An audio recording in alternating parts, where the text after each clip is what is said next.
Mula sa Super Typhoon Inday, bahagya itong humina at bumaba sa typhoon category. Pero mga kapatid, patuloy na hinihila at pinalalakas ng bagyo ang habagat.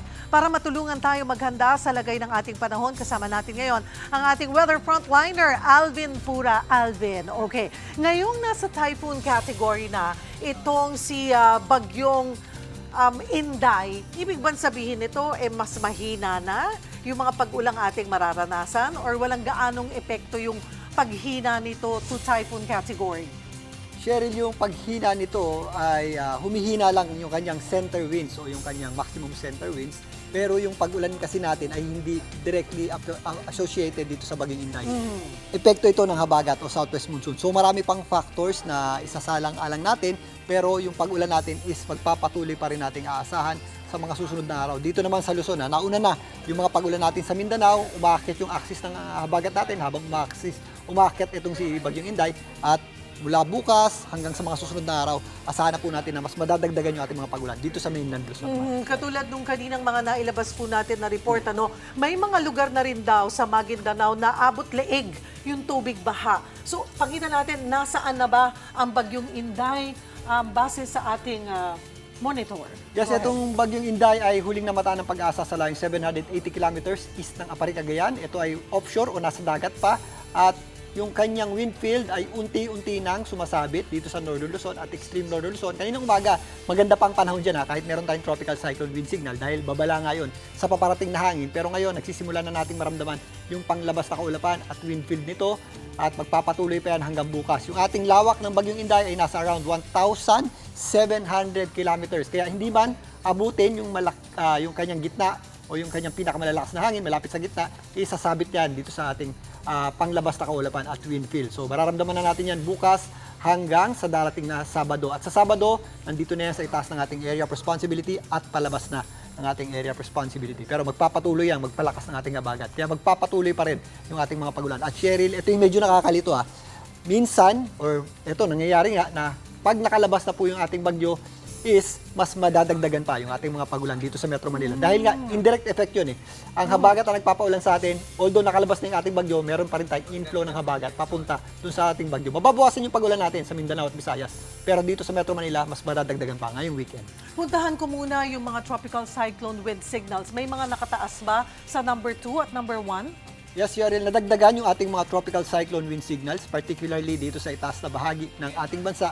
Sa ngayon, nakataas yung ating wind signal number 1 dito sa mga areas ng Cagayan, Babuyan Islands, Isabela, Quirino, Apayao, Abra, maging dito sa Kalinga, Mountain Province, Ifugao, Ilocos Norte at Aurora, kasama na po dyan ang Catanduanes. At bahagyang humina nga itong Bagyong Inday, pero meron tayong mga areas na nakataas ng tropical cyclone wind signal number 2. Dahil nga ito yung pinakamalapit na area na maaaring lumapit doon sa gitna ng Bagyong Inday. Nakataas yan sa Batanes at Babuyan Group of Islands at maaari pa po itong madagdagan habang kumikilos papalapit ang Bagyong Inday dito sa extreme Northern Luzon. Balikan natin itong mas nakakabahalang epekto ng Bagyong Inday sa ating hanging habagat.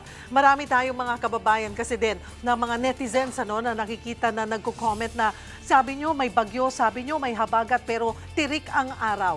Again, kailan magsisimulang maranasan ang mga pag-ulan? Sa ngayon kasi at kahapon sa bahagi ng Mindanao, balikan natin yung movement nitong Bagyong Inday na humihila sa ating hanging habagat. Kasi kung makikita natin, parang covered na tayo nung kaulapan Cheryl, kung mapapansin nyo nga, kumikilos yung ating bagyo paitaas. Ngayon, since paitaas ang kilos niyan, sumasabay yung habagat natin sa pag-akyat niya.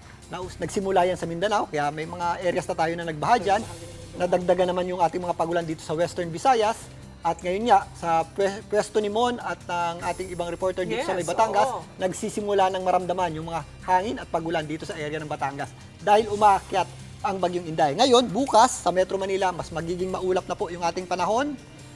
Mas mataas na po yung ating tsansa ng pagulan, lalong-lalo na sa weekend Pagpalabas na po itong Bagyong Inday, tataas yung ating axis ng habagat na kung saan magpapaulan na po yan dito sa Metro Manila, maging sa mga karating lugar nito, ang ilang bahagi ng Central Luzon, Bulacan, Pampanga, Tarlac, Zambales, Bataan, maging dito nga sa Laguna at Cavite, Batangas, maging dito rin po sa mga area sa Ilocos Region, mga kabundukan ng Cordillera, kasama dyan ang Baguio City. Kaya may mga biyahe ngayong weekend mag-ingat po tayo at mag-ready tayo sa mga posibleng epekto ng mga Huwag pag-ulan. tayo maging kampante. Kahit na kung kaninang umaga nga dito sa atin sa Metro Manila, no, pagising natin, medyo maulap na eh. Though wala tayong masyadong ulan na naranasan, maybe very light rain sa ilang lugar.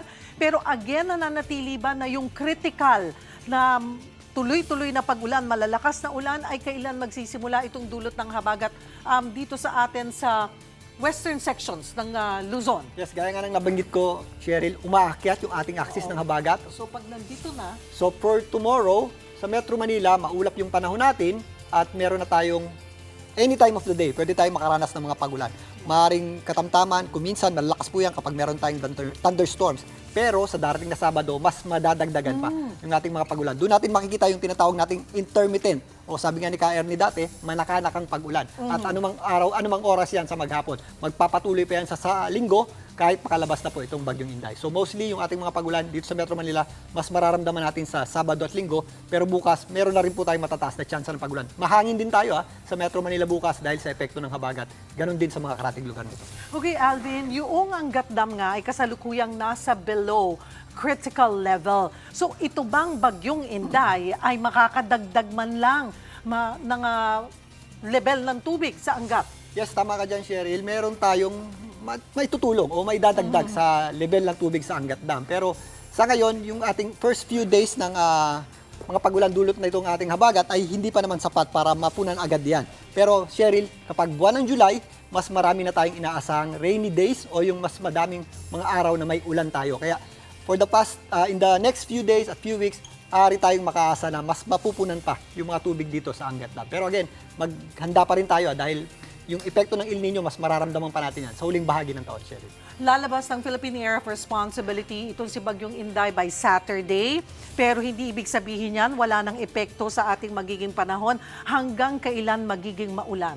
Yes, Cheryl, kahit makalabas na ng ating area of responsibility, etong Bagyong Inday, mas magiging maulan pa nga dito sa Metro Manila at mga karatig lugar nito, ang malaking bahagi ng Luzon. Mababawasan yung ating mga pagulan sa Mindanao at Visayas. Pero yung epekto ng habagat, magpapatuloy pa yan in the next 2 to 3 days. At kahit sa Lunes po, may epekto pa rin po yung ating habagat. Bababa ng konti yan, pero magpapaulan pa rin po ang habagat, particularly sa western section ng Luzon, including Metro Manila. Maraming salamat sa ating weather frontliner, Alvin Pura.